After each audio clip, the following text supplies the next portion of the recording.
Why should owner-operators have a business mindset? On the next episode of Driven Too Far, we're talking about the change from company driver to independent contractor. Hello, I'm Andrew Winkler, and this is Driven Too Far, the truth about trucking, a podcast that helps over-the-road truck drivers balance career and family. You know, we've talked before about lease programs being one of the hottest things in the industry, and what we do in our company is we knew there was a piece of education missing. We saw a lot of company drivers wanting to become lease operators.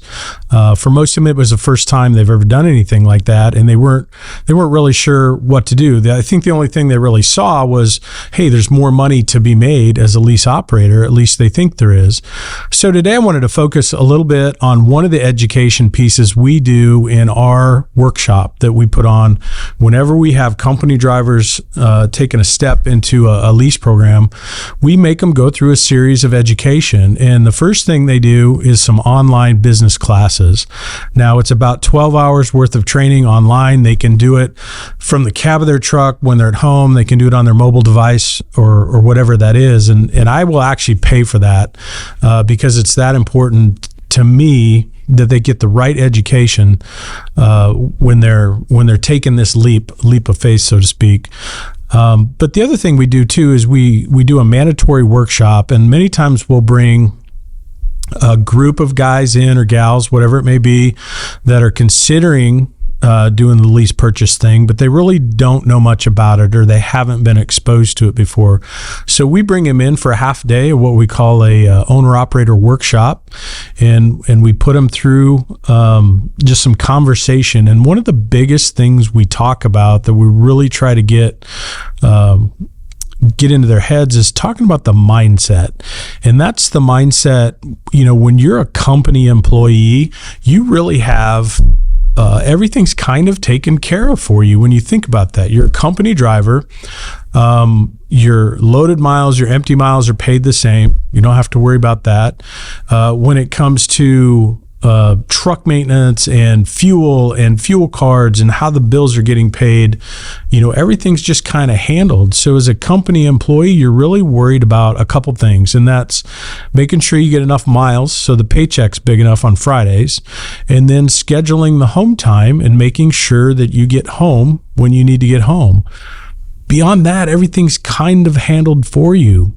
But when you take the leap into an owner-operator program or a lease program with the carrier, a lot of things are going to change for you. And the first thing is really you're thinking about the expenses. So not only are you still worried about the paycheck and the home time and stuff, but all of a sudden you're responsible for things like truck payments, insurance payments, you know, your fuel and your fuel card, and how's all that stuff going to work. So I think it's really important to go through these education processes and try to help people kind of flip that switch a little bit. Hey, you're about ready to be a small business owner, and there's some things you need to know. If you're going to be successful at it, you really need to know these things. Now, I think a lot of the lease programs for larger companies are set up so you can kind of take a company employee and plug them in to the owner programs, and they got a pretty good chance of being successful, meaning everything's kind of laid out for them. As long as they run the miles, they're going to be okay. But that's not always the case. And if there's a difference between some that are, you know, just making it and then some that you would call successful. If you want to be somebody in a lease program that's highly successful and maybe even taking to the step beyond that and having multiple trucks, then we definitely got to talk about your mindset and how we're going to change that up. As a small business owner, now all of a sudden every decision you make around that truck is going to affect your bottom line. It's going to affect how much money you take home to the family each week. When you were a company driver, your empty and loaded miles were probably paid the same. Now you have something different to think about. Your loaded miles, if you're on a cents per mile plan, your loaded miles are probably one thing, and your empty miles may not be paid at all, or they may be paid at a different rate. So all of a sudden, you know, when you think about your next load or how far you're going to have to bounce to get to that next load, those little things start to impact what your bottom line or your paycheck's going to look like at the end of the week. Now, if you're on a percentage program, which a lot of carriers do with their lease programs, they put you on a percentage. You get a certain percentage of the revenue for that load, and then the empty miles in most cases aren't paid at all. So all of a sudden, if you're moving 150 or 200 miles to catch that next load, that's on you, and there's no compensation for it. You're burning fuel to get there. You're burning time to get there. So you have to be thinking about those things. Downtime's kind of an interesting one to talk about. Especially now, you think when I first introduced a lease purchase program to our company, it was initially with some older trucks. These are 3 and 4 year old trucks that were coming off lease. We owned them. We could do a lease purchase with them, sell them to the driver, and over the course of 24, 36 months, something like that, there was a $1 buyout at the end. So it was a plan where the driver was actually going to own the equipment at the end of the lease. But today we're also offering a lease purchase or a lease operator program where we're doing brand new trucks for drivers. And I think the struggle there comes when you think, I'm going to get into a brand new truck because it's probably under warranty. And when I think about things like maintenance and breakdowns and issues, I shouldn't have to be that concerned. Let's just say that, because there's a basic warranty there. Other than doing oil changes and lubes and things like that, and tires once in a while, in theory, there shouldn't be a lot of extra expense there. But unfortunately, that's not necessarily the case today. So one of the things we're experiencing or have experienced or I've seen is that even the new trucks, and I keep calling them COVID trucks because a lot of them were built through that era where everything was kind of shut down, and then there's this problem we can't get parts, and if we do get parts, it's from a different supplier and not the original supplier, and you're just not sure about the quality of the parts. And so we're seeing a lot of things where even new trucks have a lot of bugs in them. They have sensors and wiring and different things failing that shouldn't be failing. And if you understand anything about a warranty, where the truck might be covered bumper to bumper for that first 100,000 miles, but once you get past that, and remember that's probably only taking you 10 months to get to 100,000 miles on the new vehicle, it's just the major components that remain under the warranty. So it's engine, transmission, rear ends. It does not cover, or typically does not cover, things like sensors and wiring and harnesses and all these other quirky things that have been going wrong. So you are now responsible for that. And it doesn't seem quite right. You're doing this lease program. You're probably paying a little more in your weekly payment on the truck to have that new vehicle for that sense of security where it's under warranty, but you're still having to shell out some dollars for this extra maintenance stuff that probably shouldn't be happening. So again, when you make the move from company to owner, the mindset has to be that you're going to put away every dollar you can. It's really, really important that you start putting those dollars away into a maintenance escrow or some kind of maintenance savings fund. And I think the trap for a lot of guys is you think, okay, if I make the move from company to owner operator, I'm going to make more money. And you know what? You're right. The paycheck becomes bigger, and they feel like they can probably just start spending more. Maybe I can catch up on my bills at home, or, invest in a new vehicle or something like that. But the reality is you probably shouldn't be taking any more out of that check than you were as a company guy to run the household, and the rest of it needs to go into that savings or maintenance escrow account.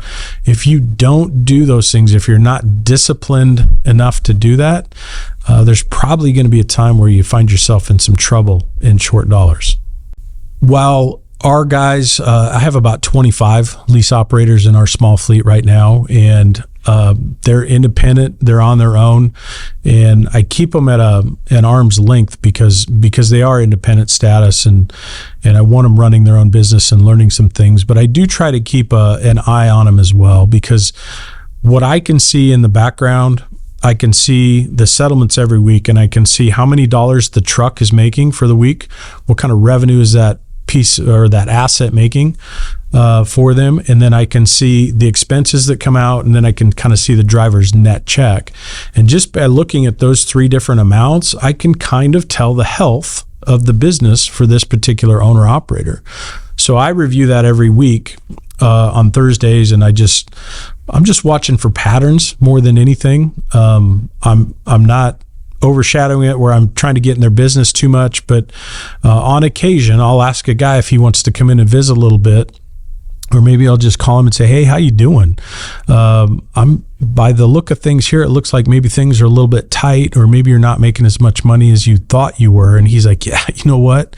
You're right. I'm not. I just feel like I'm just barely making enough to get by, and I'm not making any more money I was as a company guy, or maybe I'm even in a worse case than I was as a company guy." So if I can get him to share that with me, then it's like, you know what? Come on in. Let me help you, because I can show you some numbers and we can figure it out together where you're kind of falling short. So the first number I look at is the gross revenue the truck makes for the week. And in our particular case, it probably needs to be around $6,000, something like that. And then if he's not producing that kind of gross revenue, that probably tells me he's not running enough miles, because our contract rate is set. It's the same for all the drivers, and you can certainly tell who's running miles, who's not. And I may look at that not just for 1 week, but maybe like a rolling 6 weeks, because he's going to have some home time in there, and we need to account for that.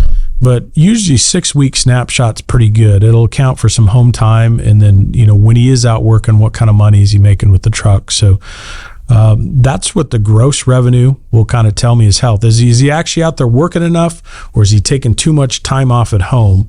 And one of the things we see, or one of the kind of traps we see, is if you're a contractor and you went home for the weekend, there's nobody picking up the phone on Monday morning telling you, get your tail back in the truck, it's time to go to work. You're an independent and you get to make your own decisions like that. But again, it comes back to that discipline that you need to have. It's like, you know what? Have that conversation with your family. Hey, I'm home Friday night. I'll be off with you guys Saturday, Sunday, whatever it is. But 8 o'clock Monday, I need to be back in the truck. So you have to have the discipline to do that. Now, here's what happens. Let's just say you're not feeling it Monday morning. It won't hurt me to take another day off or so. For every day you take off and you don't work, that's $1,000 worth of revenue in your business that you never get back. And I can't overemphasize that enough. It's, you don't get time back. So if you decide to take Monday off, you can't make up for that on Tuesday. It's gone. Monday's gone. That $1,000 bill is gone, and you still have expenses to pay on that truck. The second thing I look at when I'm kind of looking through their 6 week rolling averages is how much expense is coming out of the check. We know what their truck payments are. We know what their insurance payments are. And we know what their fuel cost should be if they're taking care of their fuel. So is it an MPG issue? Are they buying at the right stops? Are they taking advantage of fuel discounts like they should be? So those are a couple of the big things. Now, maintenance could pop in there. You could definitely see times where they only have to have oil changed every 50,000 miles or whatever that interval is. So you can see the maintenance issues. But one thing we always try to warn them, while it's easy to skip on maintenance issues, don't do it. Absolutely don't do it. Don't try to push maintenance off, because if you do have something starting to wear or go wrong and you push it off, by the time you get to it, it's probably going to cost you even more because it wore something else out along with it. And then the last figure I look at is usually the net check of how much is actually going home in the bank. And I use a kind of a 60-40 rule. And what I tell them in class when we go through these workshops is that about 60% of the revenue you generate with that asset is going to go back into your business for expenses. It's going to be your fuel, your truck payment, your insurance payment, your maintenance, and those things.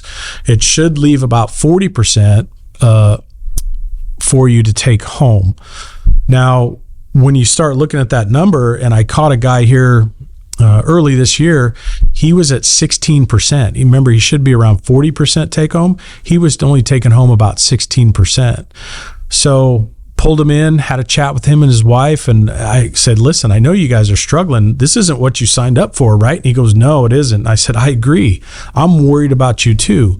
So let's try to, sift through this stuff and see what we can learn about. And what we figured out about this guy was he wasn't running enough miles per day, on average per day. He was probably averaging 300 and some miles per day. And it wasn't enough in our operation. The next thing we realized when we started looking at his hours and some of his time off was he would unload today and then he'd tell dispatch, we need to go shower and eat and clean up. Why don't you just reload us tomorrow? So he was doing that 1 or 2 times a week. He was telling dispatch to load him the next day. Well, that's 2 days a week. He's got lost revenue. And if you remember, we're saying if you're shooting for $1,000 a day or whatever that number is, that's $2,000 a week this guy wasn't getting. So it wasn't that hard to find and figure out what he was doing. We tried to help him with his habits and just show him, here's what you need to do. Do you think you can do this? Yeah, I think I can do it. But it was just an example of somebody, first lease program he'd gone through. He just didn't understand it. He wasn't quite there as a small business owner and stuff. So I truly believe that's our job as the carrier. If you're going to run these programs for people, that you need to go the extra mile to help make them successful. Let me ask you about your habits real quick. We talked as a company guy, everything was kind of handled for you.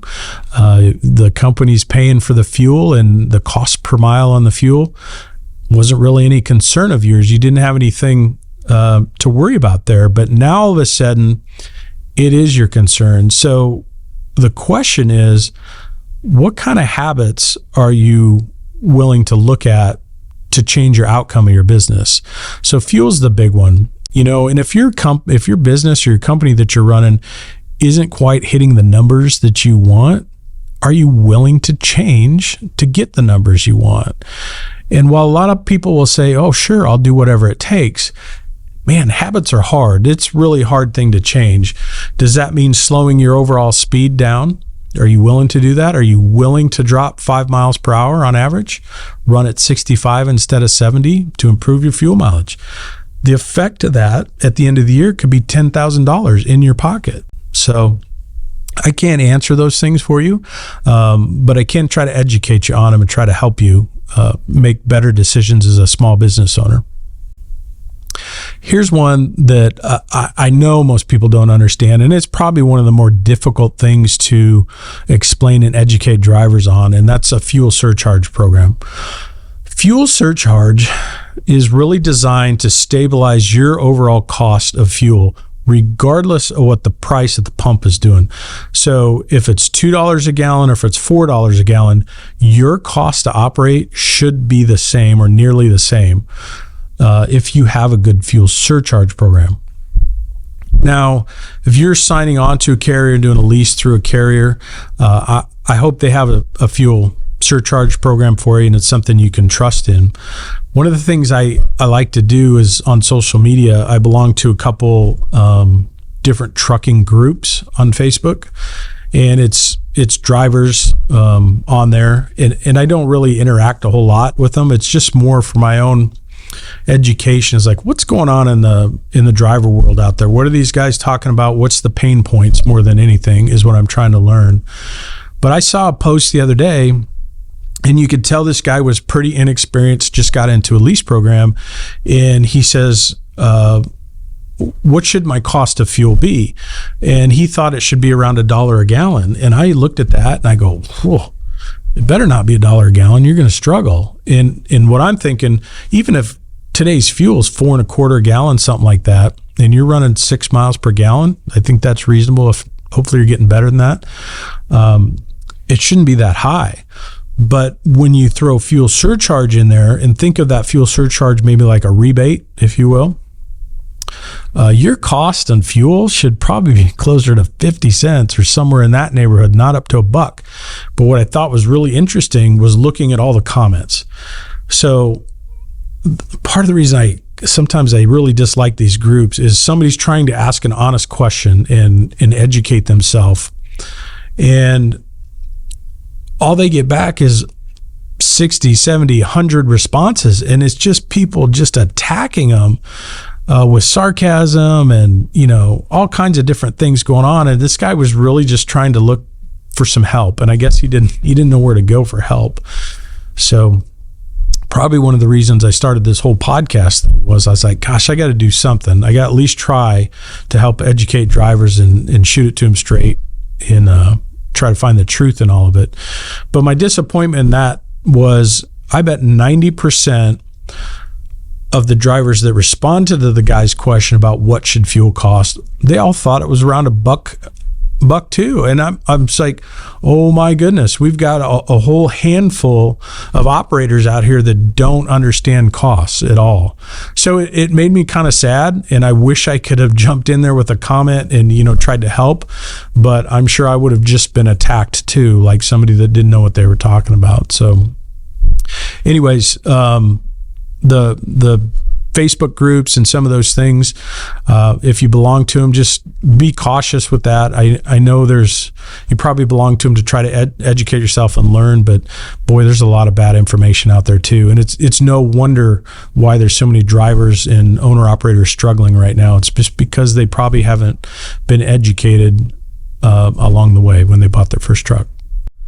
Let me ask you what you got for a business plan. So that would, if you're going to jump into essentially starting your own small business, a business plan should actually be one of the first things you do and get in line. But let's just say you do get into a lease program with your carrier that you're at, or a new carrier. What are you doing to keep score? How do you know where you're at? And when I talk about business plan, it'd be great if you could write out a business plan of how you intend the business to operate and work. But even if you're not going to go do that, and I know that's a lot for startup companies, what are you doing for financial results? In other words, how do you know where you're at month to month? How are you keeping score on your business? Because if you're not keeping score, how do you know what to change? How do you know what to fix? We partner with a company that helps owner operators. They do bookkeeping and stuff for owner operators, and they produce a monthly profit and loss statement for the owners. We've had mostly good feedback about them. We've had a few owners that decided they didn't like it for some reason. But regardless of who you work with, I think it's really, really critical that you find somebody that you can trust with your books and somebody that can give you a score at the end of the month. So you know what to change, you know what's working, you know what's not working. Maybe there's something in there you don't understand or something doesn't feel right. So who are you going to go to help you make a change or an adjustment in your business? So some kind of business planning and education and financial statements are critical. Don't ignore them. Probably one of my biggest fears is I know I got we require it for all of our guys. They have to have some kind of a plan for keeping books and things like that. Now, what I don't know is how many of them actually use it and how many of them actually understand what the numbers are telling them and if they run their business by the numbers. I'm going to guess there's a handful of them that are still flying by the seat of their pants, but it's critical. You got to have the numbers so you can guide your business. It's kind of like trying to navigate without a map, if you will. How do you run that business if you don't know where you're going? So that's kind of it for today's episode. Again, it was just about getting that owner operator and small business mindset. It's something you really need to think about. If you feel like you're going to go into this whole thing and you're just going to keep running like you always have as a company driver, you're probably going to have some struggles with it. It just doesn't work like that. Like I said, it's as a company guy, you've got a couple things you're responsible for. Just run the miles and make sure you get home on time and take your vacation. As a small business owner, all that stuff goes away, and all those responsibilities all of a sudden become yours to bear. So take some time to educate yourself. If your company doesn't offer any kind of education in a lease program, there are some things out there online that you can access. You can get to them. OOIDA's got some decent stuff out there. There's a company called ATBS atbs.com. They've got some education out there, small business owners, and that's what they do, is deal with owner operators. So maybe check those two places out and see if you can't help yourself along your way. Thanks for joining us on this episode of Driven Too Far. Check out the show notes for more information on the trucking industry.